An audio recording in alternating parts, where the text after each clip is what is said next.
Felicitations! It is me, Felicia Day, and you are listening to my podcast. My name is Felicia Day, and I do a variety of things as myself, and sometimes as other people, because at one point in my life I was an actor. Hi, everybody. It is podcast 66. I stream bi-weekly, which is every other week. I have another podcast called Undressing Witcher and Undressing Bridgerton. We need to do a little update on that one, because even though the show is on hiatus, they're shooting season 2, and we are very excited about it, me and my co-host, Tom Lank. I want to give a shout out to my books. You can get my biography, You're Never Weird on the Internet Almost, or my creativity book called Embrace Your Weird, and that is at FeliciaDayBook.com. Now, right now is a very good time to be doing a creativity book because the world is opening up. We are going to start getting rushed along the tide of other people's needs for us, and if you really want to start this new world on firm footing, it's a good deal to be doing some introspection or something stupid like that. So, last 2 weeks has been spectacular. It has been a beautiful 75 degrees here in Southern Los Angeles. Southern California? I don't know where I am.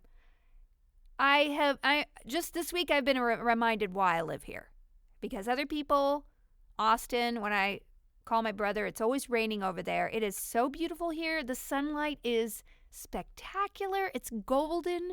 It's making me feel like all the possibilities in the world are possible, except then all these things about other people are coming through, and they're making me very tense.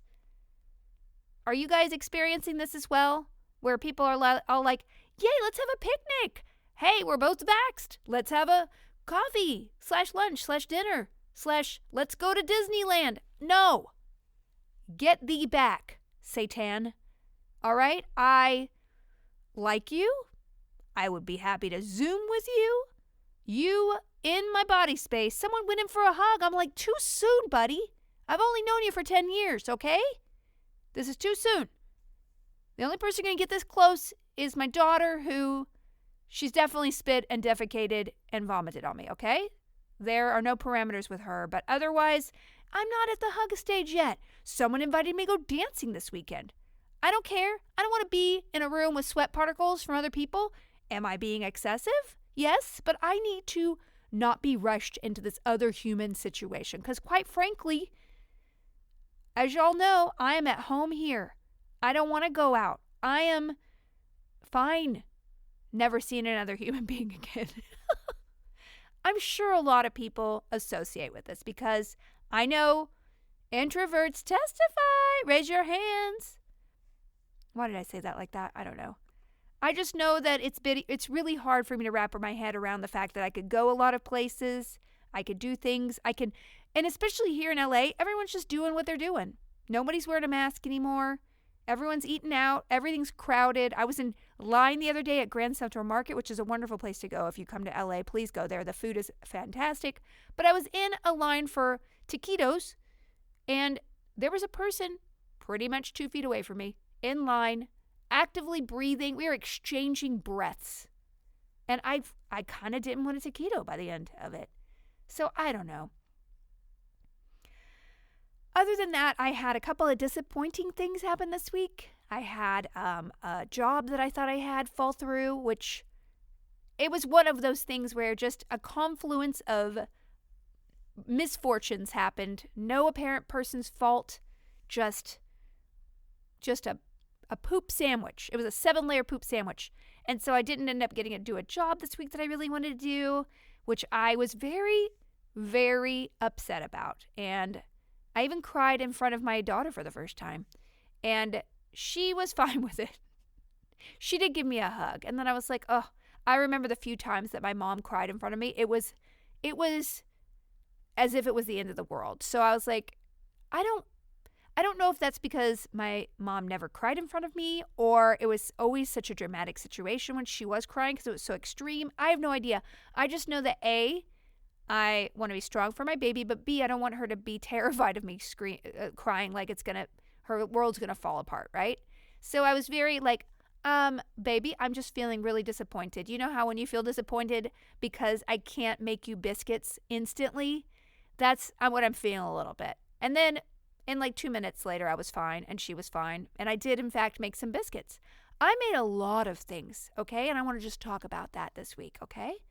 I'm going to jump ahead and do a TV show because it does influence the way I've been thinking this week. So I watched a show. I don't know what it is. Okay, so I went and I watched The Nevers. I watched several scripted shows in a row, and then right now I'm just not hooked by anything right now. I kind of want to watch that Maretown thing, but then everybody spoiled it for me, so I'm just like, what's the point? I love Kate Winslet, but you ruined it. So if you're going to be on the binge train, get on the train early, all right? Because you're going to be your experience will be ruined by other people in every way. But I watched this show called The Repair Shop. It is a British show on Netflix. And let me just tell you, thank God for Netflix scripted, licensed British reality shows because they have gotten me through it. Great pottery, well, not just Netflix, because HBO Max, I watched The Pottery Showdown, great British baking show, Grand Designs, all sorts of different shows. But Repair Shop is almost too boring for me. Like, it really is a borderline situation where I'm like, I'm not really interested, but I like having it on. I'm usually on my phone, on my Discord, or watching somebody else Twitch with the sound off while I'm watching Repair Shop. I don't care. This is my experience, and this is how I relax at night. So, Repair Shop is, I used to love America's, the Roadshow, Antique Roadshow. So this is not, okay, so this is uniquely, I think if you compare these two shows, you will see the spirit of America versus the UK, right? Because Antique Roadshow really is a lottery show, right? You want somebody to come in and you'll learn a lot about it, but in your mind, you really just want to own $1 million painting, right? That's totally the get rich quick kind of American philosophy. Repair Shop is about a bunch of artisans who restore. Regular people will come in with an heirloom that they have in their family for 5-6 generations. And something will be messed up with it. It'll have mostly a lot of nicotine stains on it. They'll clean it up. It is so satisfying to watch them do their work, and then everyone cries at the end. So, who has anything in their family from 5 generations ago? I don't.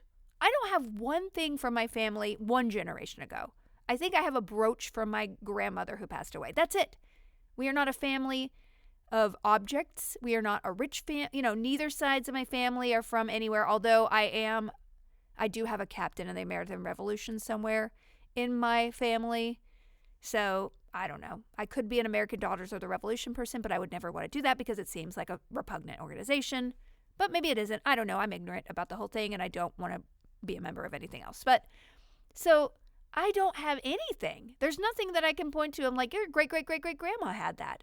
I don't have that in my life. But it feels like no matter if these people are fancy or rich or whatever, one of the women last night had a cradle that was given to her by a duchess because she was her lady's maid. And this had been in her family for 6 generations. And she was about to give it to her daughter, her daughter and their wife were about to have a baby. And it was a beautiful story. And I was just like, I kind of felt a disconnect between, who I am and where I'm from, and just a little bit like I want an old antique. I want something that will remind me of my dad when he passes away, or I want something to remind me of my grandpa. He did give me, and he went to Egypt and he did get my name put in hieroglyphics on a little pendant that I never got until after he passed away, and my aunt gave it to me. And like every time I look at that object, I think about my grandpa. So like I had never thought about this before, the sort of the feeling of being connected to who you are and where you come from and people through objects as much, because I'm not an object person. I know you guys, if you watch my Twitch, you will see a lot of stuff in the background, twitch.tv/FeliciaDay. You will see just crap in the background, like lots of statues. Those are all things that I was given that I could do without. I don't have any allegiance to them. If the house burned down right now, I would mourn my violin and I would mourn my my computer, and that's it. Like I could do without everything. I'm kind of one of those people. I think when I'm old, I'll live in a white box, like a tiny home, and I'll be fine with it. I'll just have goats outside and we'll hang out. Probably not, but I'm just making something up. Anywho, highly recommend Repair Shop, especially if you need to sleep. It's a little bit, but here's the thing about it, guys. Here's the thing. I love watching people who are good at things operate, and especially there is one woman on there who it's the third generation of cane weaving. She is a cane weaver. There are people who do upholstery on here, and it's just phenomenal seeing artisans do things with their hands, because I think we are so far away from the things that we use on a daily basis. And, like, it's cheaper to throw something out. I had a Dremel and it broke, and I just bought a new one rather than, like, what if I had just tried to figure out how to fix that? Could I have opened it up and fixed it? I don't know, but I didn't try. So there's this disconnect between things that we have around us and where they come from and who makes them and how they're made and whether we own them inside and out or we're just renting them before disposing of them. And it kind of has this psychological connection with the idea that you have objects that are with you, with your family through the years, something that connects you linearly. Because really, I think I said this to somebody the other day, which is kind of depressing, but our only immortality is the way that we pass on who we are through influencing other people, right? Because, yeah, you can have more immortality by naming a street after yourself or a building. Does anybody care when they go to the Broad Museum who the Broad is? No, it's a name. It could be called anything. It's not. No one but somebody whose name is Broad will go there and be like, that's my family. Nobody. I think that very rarely you would care.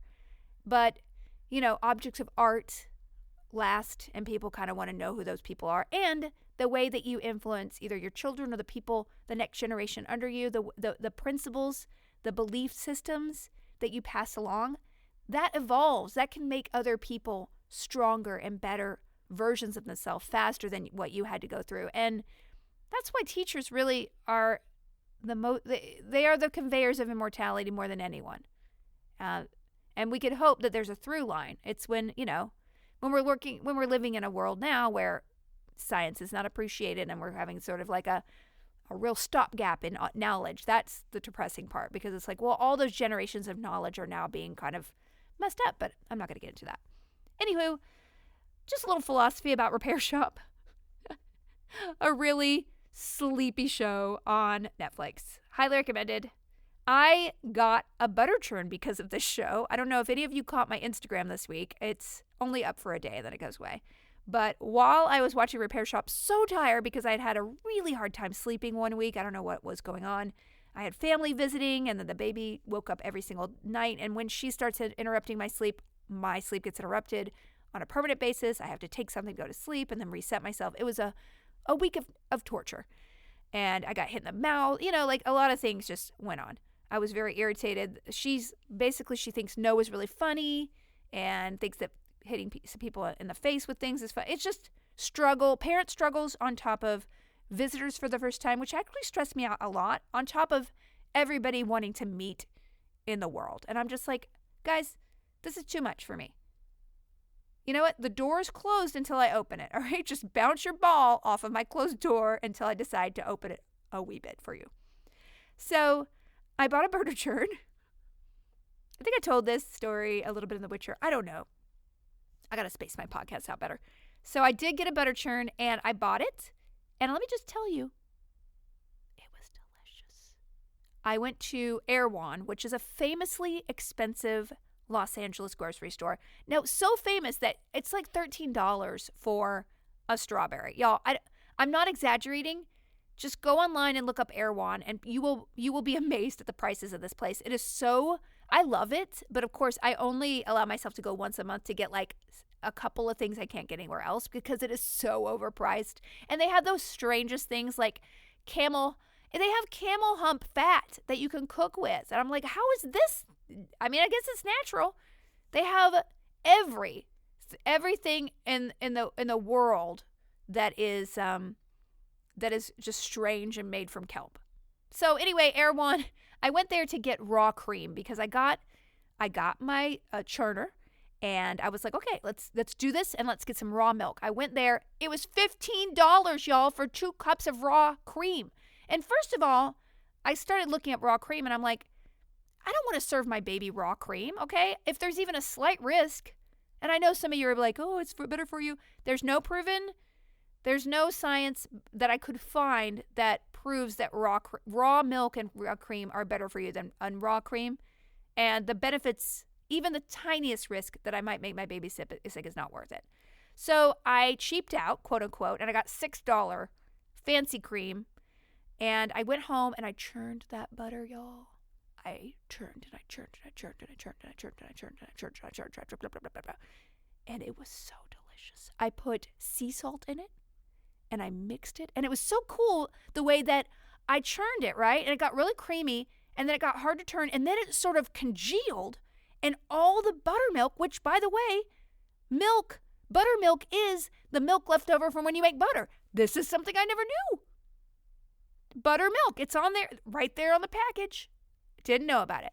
So it sort of separates into a clump of butter and then just this sort of sour, watery, milky stuff, which I made biscuits with, which were delicious. And then I put homemade butter on them. Y'all, that's why Calliope wanted more biscuits, because they were so delicious. And then that's when she got really upset and cried. And then I cried out. Then I was like, and then I had the perfect analogy. Remember when I told you I couldn't make biscuits and you cried? That's how I'm feeling right now. I'm just feeling disappointed. And we got over it. Life goes on. It's all good. Yeah, that's it. That's my I would not, okay, and then on top of that, I kind of found out you don't need a butter churn. You could just, if you have a stand mixer, you can make butter with that. So you don't need to pay $45 for a butter churner, but I did tax deduct it, so I did have to post a video on it. And I'm kind of going to enjoy doing some butter. So look for me to gain another 5 pounds before COVID's out. Okay, books. I want to share a book that I read that was so good. It's called, and it was I think I must have gotten it like 3 years ago because it was like a preview copy from Orbitz they had sent me for free. And I'm like trying to go through my stacks and just read real books rather than just impulse buy on my Kindle. So this is called Rosewater by Tade Thompson. And if you like, this book is so good. And it's the second book by an African writer I've read in the last couple months. And I have to tell you, it is so refreshing to read about another culture and another point of view. And I just love it. And this book is particularly great. It's a sci-fi book about kind of an anti-hero kind of character and an alien invasion. And it's done in such a way that it's very, very different and innovative. And if you open yourself to the fact that the writer is writing from a different cultural point of view, you go into, it's not like, oh, I'm going as a tourist to this place, Nigeria. It's set in Nigeria and Lagos. Anyway, he is the writer, Tade Thompson, lives in the UK, and he's a psychiatrist. He's a doctor, and he writes so much. I don't know how he holds down a full-time doctor job and writes so many novels. He's Yoruba, which is a type of it's a people from Nigeria, 15%, I think. And they have and the funny thing is that I was just reading about Yoruba mythology, and they have such a fascinating mythology, the Yoruba people. So anyway, just look it up. The author is so good, and I love this book so much. If you like sci-fi, 100%, but also go on with an open mind that you are, the writer is not only writing about Nigeria, they're writing from a point of view of someone from Nigeria. So once you open yourself up to, oh, this is a different way of seeing the world, different way of thinking, and, incorporating the idea of sort of anti-colonialism into it, and then all these fascinating psychological stuff, it's so clear that he is a psychiatrist and he works with people with a mind. It is so imaginative and esoteric at times, but also just really well written. The characters, I cannot wait to pick up the second book in the series, which I'm doing this week. So highly recommend if you want a sci-fi book. And I just loved the prose of this book as well. I just really enjoyed the language, so I read it kind of slowly. So I only read this one book, this couple weeks, and I just want to highly recommend it. So that's it. I don't know what I'm reading next. I just have to look at I'm finally getting serious about my stacks, y'all, and I'm just trying to get through it. And I'm tending to kind of like just move some books along that I got for free or I bought, and a lot of them just tend to be like standard fantasy epic stuff. I'm just not I feel like I've been there, done that. I've read thousands of books in that genre, and I'm like, unless you really shatter me with your different worldview, I'm not as interested right now. I really want to expand what I know versus read into my comfort level.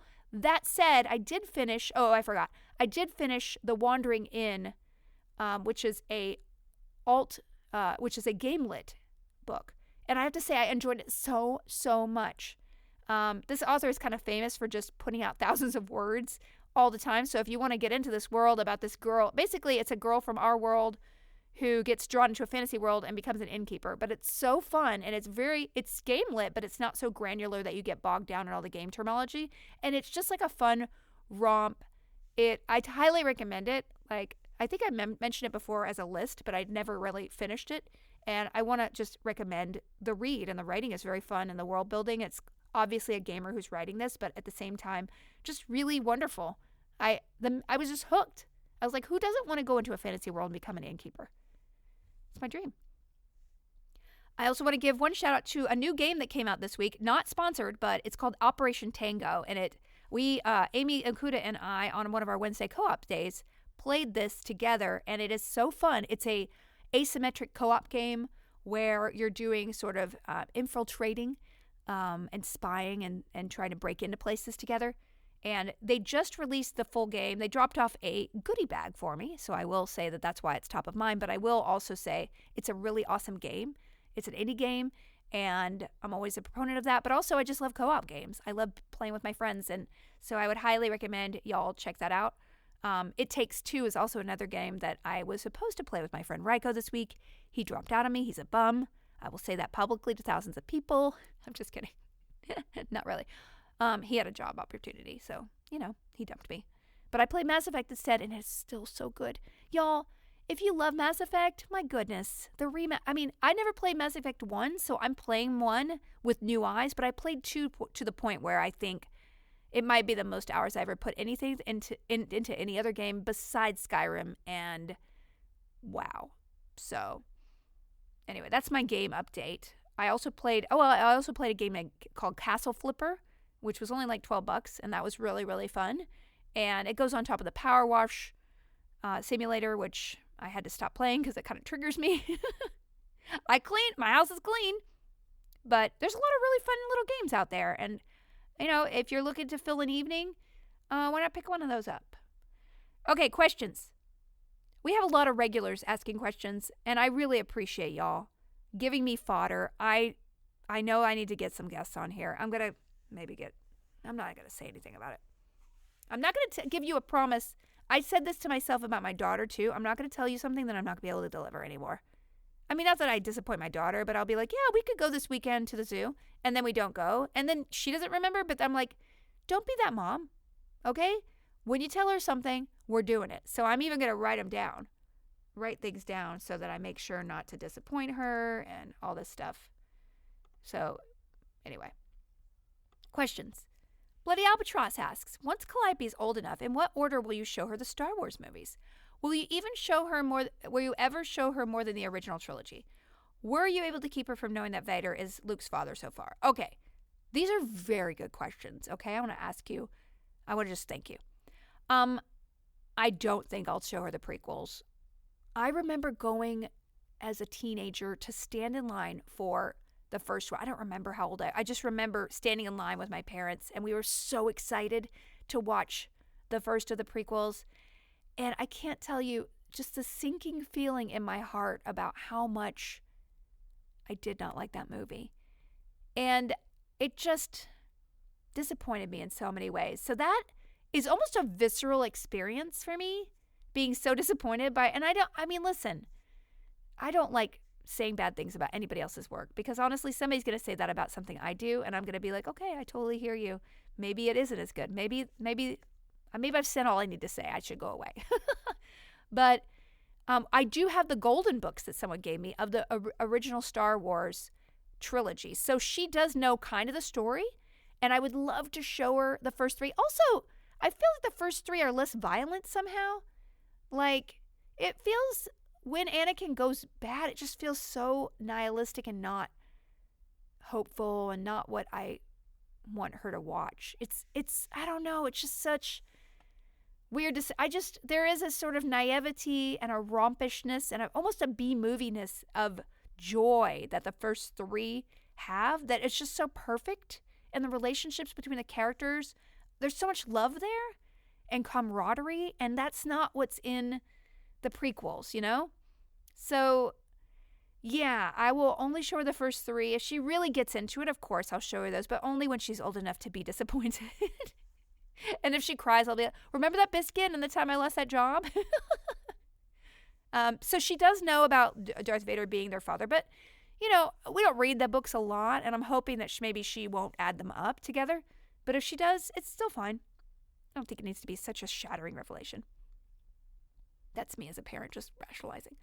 Chimera asks, how does it feel to have all of the guildies regularly streaming on their own channels now? Is that at all something you ever expected to happen? Are you proud or indifferent?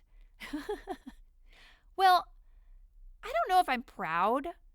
I am. I have to tell you, you know, the T-shirt. If you want to support the guild, basically the T-shirt. When we get the T-shirt money, I divide it between everybody, minus a percentage for the charity. And I was just saying, people, hey, I want to send you a check. And then Robin sent the sweetest letter of just like, I want to thank you. This has been the highlight of the year, being a part of the community and having, being able to have this audience to speak to and have them teach me all this new stuff. It has been so wonderful. And it made me cry a little bit. Maybe I'm just in a cry mood, y'all. But yeah, it is, you know, like, we all remember being superstars in the geek world, and that's no longer. Like, that's fine. We're superstars in a lot of people's mind, but we're not like the only thing on the block now, right? Like, we were Critical Role 10 years ago, right? And that's totally fine. And the fact that we all kind of got over that hump of what our reputation is, and now can just enjoy ourselves and like be ourselves, but also be the guild at the same time. I have to say that even when we were doing the guild, it was so weird and phenomenal and strange to be popular for something we made in our houses. It was such a strange disconnect, right? And so just being able to be who we are, but also performing in a way, it's so gratifying, and keeping the spirit of the show alive it makes my heart full. And I just want to thank all of you, not only for support, but just liking what we do. And it just means so much. It really does. And I think our chemistry, as we've all gotten older, we get along better now. I mean, Blades was 15. Amy had just graduated high school and almost didn't show up to the table read because she was like, what is this web series thing? You know? Sandeep was doing all his own stuff, and like, you know, he was very busy, and it was hard to kind of, I don't know.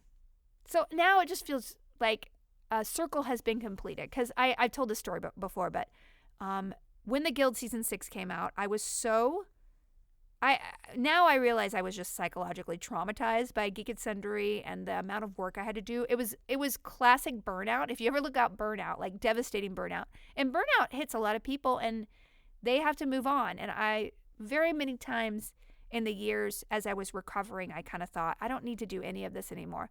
And really, the community keeps me back, and it is so wonderful to be able to start creating again, even though it feels like I should have been doing a lot of the things I'm doing now 5 years ago, career-wise, quote-unquote. It feels so wonderful to have been gentle with myself to get over those humps and then get to a place where I genuinely am excited to create versus like I'm creating because I have to, because the machine wants me to or the community wants me to. Now I feel just organically joyful in a way that makes me want to make things. And I it's taken many years to get here, but what was my point? Oh yeah. At the end of the Guild Season 6, I remember this conversation so vividly because, you know, there's those moments where you make a bad decision and you just never forget them. When I was on the call with a PR agent who had been working with Geek and Sundry, and I was like, I just want to announce that this is the last season, y'all. And the woman was like, oh no, you can't do that, because if you want to have this be a TV show, you need to leave the door open. So don't announce it. And usually I was very in touch with, and this is when I knew I was not in touch with my instincts, you know? And during this whole time, I signed with the wrong agent. I did several things in a row that should have been a warning to me. You need to stop and take some time off because you are not in touch with who you are, which, by the way, being in touch with who you are has given you the success, all right? This is the only reason that you're here is that you were in touch with who you are. You made things that gave you joy, and inadvertently, you've gotten success out of that. You are not in touch with who you are and what you want to make anymore. And yet I was so overwhelmed. There were so many hours of content and things I had to do and obligations and PR and online things. And there were just so many comments to read that were devastating me at the time. Like, it was a perfect storm of just being separated from your instincts. And I was like, oh, okay. And every time we released an episode, it was devastating because we were on a new platform. We weren't getting the numbers. YouTube didn't want to do more, because the price for a season, even though it was super low budget, was too high to justify because, on YouTube, $5 videos get millions of views. You aren't getting millions of views. It was all the business crushing all the things that I wanted. And every episode, I was like, at least if I had told people I planned this to be the last season, it wouldn't feel like we were checking out because we weren't successful enough. And I am 100% over that feeling now, but I could just vividly remember that a call where I accepted something and it was not what my heart was telling me to accept and going along with it. And I just, this is when I get in, if I have a panic attack, right? I don't know if any of you have panic attacks, you're not in control of what you're doing, right? You're acting, but you're not in control. And it's that powerlessness that is literally the bane of my existence. And that's why I can't audition. And I'm very bad at, if I have a panic attack, I'm almost an out-of-body experience, and I watch myself go through the motions of something, but I'm not in control of myself, and I'm not making decisions that I would make normally. And so that's kind of what I got caught up in during those whole years. And so that agreeing to be like, okay, we won't tell people that it's the last season, it was the most antithetical of everything I've ever done. And so it was it was like an open wound for years. And so doing the Guild live streams, it really just closed all of that. We're just people. We're having a great time. We love that people love what we do. I would love to make another thing in the Guild world. They're not circumstances right now for me to do that, but the fact that right now I could be excited about something is so far from where I was a couple years ago. So I attribute it to all of this. And it's just exciting that all of them are getting to be celebrated and have access to fans like I did because, we were like early. People didn't really know them as people. And now everyone can know how wonderful each and every one of them are and how very like they are to their characters.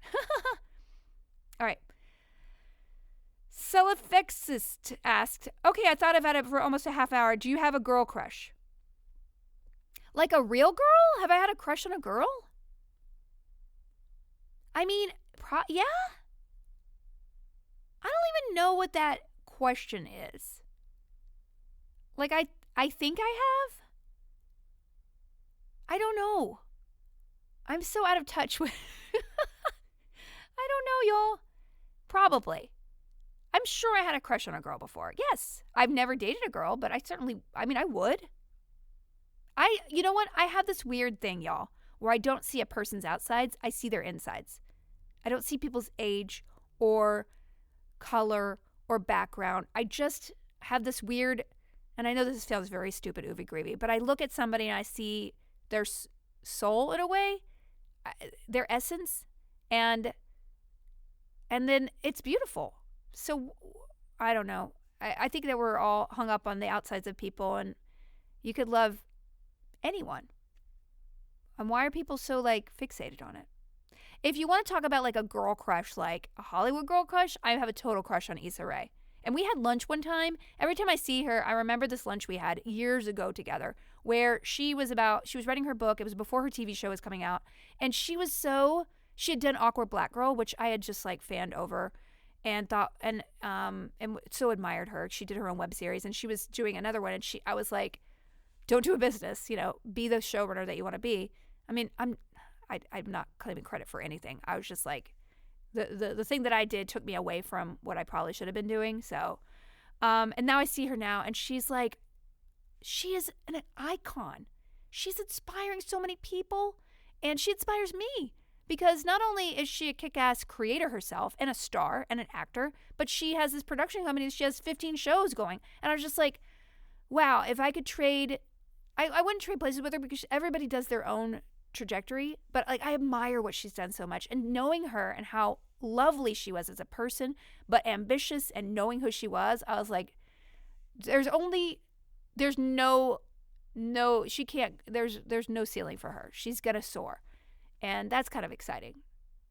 Whenever I see her, I follow her on Instagram. I'm just like. All right. JP the Orange Lantern asks, when will we expect to hear your voice in a video game again? Well, I am in the Dungeons of Nalbec DLC, which came out last week. So it's a little adventure game, RPG. It's so funny. It's French. It's based on this podcast that somebody started doing on the internet 15, 20 years ago. And it is such a funny little RPG romp, y'all. The lighting is so good, and I play this snarky sorceress, and I did a bunch of DLC voiceover work, which is so funny. So highly recommended, okay? All right. Let's see. I'm just going to do a couple, I think we've gone on long enough. A couple of local questions. MST3K Temple asks, it was great chatting with you at GalaxyCon. Good to see you. Do you have any other events like that coming up? To see you on a panel or interact with fans? Well, MST3K Temple, I did just sign to go to a convention in person. I'm scared. I have one supposedly in September, one in October, and maybe one in November, and I don't know what to do or think about. This is kind of goes into this thing where everybody's trying to get me to get out again, and I'm very scared, and I'm very nervous. I don't know. I agreed to do these because I think it's not going to be a bad experience for fans, and I do need to get out of my house, and I miss it. I miss traveling, and it's a safe way for me to try. I don't know. We'll see. I figure September's long enough away that maybe it will have settled in that it's okay to be around other people psychologically. I'm hoping. So I'm not doing any more online events, although I'm online all the time. You guys can get me anytime you want. Last question. Roger Kent. Victor, yeah. Ask, if you had full creative control to make something completely new, movie, web series, television, or anything else, what would you choose and who would you most like to work with? Okay. Amazing. Victor, I would love to make a movie. And this is what it's taken me a while to get here, but I would love to make a movie starring me to show people that I can actually act. Because as much as I am tussling with the idea of getting an acting agent again and getting back into acting, I feel very resistant because the process is so debilitating for me. I'm like, how do I succeed here when I haven't succeeded for so many years? So when did I succeed? I succeeded when I created opportunity for myself. I can't do it in an immediate way, but I could certainly plan on doing it. And I think I would really love to write a little indie movie. And my dream would be to have Awkwafina in it. Because I think she's another one of my girl crushes. She and Issa Rae. Okay, so Awkwafina, Issa Rae. I kind of would love Rebel Wilson to be in it because I kind of love her too. We would be the best casting, y'all. Anyway, that's I would love Edgar Wright to direct us. If we're really going here, okay? And oh boy, who would be the love interest? Who do I want to kiss? Stephen Young? Right? I don't know. Stephen Young. I think I could go. I think I could do that. All right, y'all. Well, thanks a lot. Please spread word about the podcast. It's not getting any bigger. We're here. We're having fun together. And listen. Oh, but if you like The Witcher, please subscribe to that one because it's a new feed, and I don't think a lot of people know about it. So, Undressing the Witcher on Apple iTunes, Google Play, Amazon, all sorts of podcast places. We're having a really good time rewatching this show. And my best advice, rewatch it with the subtitles on. You will catch so much that is so good in The Witcher if you have those on. All right. I will see you on the Discord, discord.gg/FeliciaDay. And thank you so much, Sean Sandy Looky Look, for doing amazing wrap-ups of all these episodes at felicitations.fandom.com. If you ever want a TV show or book that I've referenced here on the podcast, Sean has got your ticket. All right, bye.